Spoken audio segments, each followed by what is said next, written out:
Протести повторно ја тресат Македонија. Како и минатиот викенд, така и овој се собраа поддржувачите на Бојкотирам.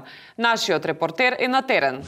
На 30 септември овој народ ќе прави ајвар. Ќе седи дома и нема да мрда од двор. Кој нема двор, нека се организира со роднини. Не гласаме. Ние твориме, правиме ајвар за мајка Македонија. Не излегуваме да гласаме, ајвар правиме.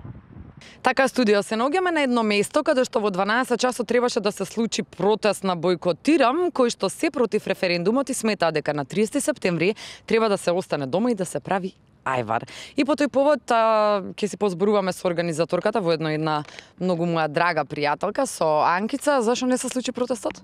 Како не се случи мори протестот? Не ме гледаше дека држам говор? Те гледа. Се случи и е фантастичен и најуспешен до сега. Не се случи затоа што немаше жив човек, освен оној што се шуња позади. Значи ништо не разбирате, поентата беше да нема никој да вежбаме седење дома. Само не знам овој што туку се мафта овде од преска дошол. Изгледа ништо нема разбрано. Не се поправите му? Сега ќе поправиме му? Чекај, ќе ја викам сте. Дечко, дој малце? Ела бре, ај побрзај. Не туку се влечи. Кажи ми ти, зашо си тука дојден кога жив човек нема? Ја на протест дојдов, али овдека нема никој. Супер, што ти си разбрал дека треба да дојдеш на... Ма нели поентата е да бојкотираме? Значи бојкотираме се, не одиме нигде, не излегуваме.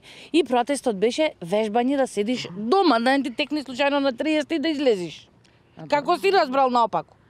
Да седиш дома, што е гениална идеја и ви благодарам за прилогов. Идеме да снимаме ние други прилози за тоа што не сте само вие во вестите. Ајде. Студио.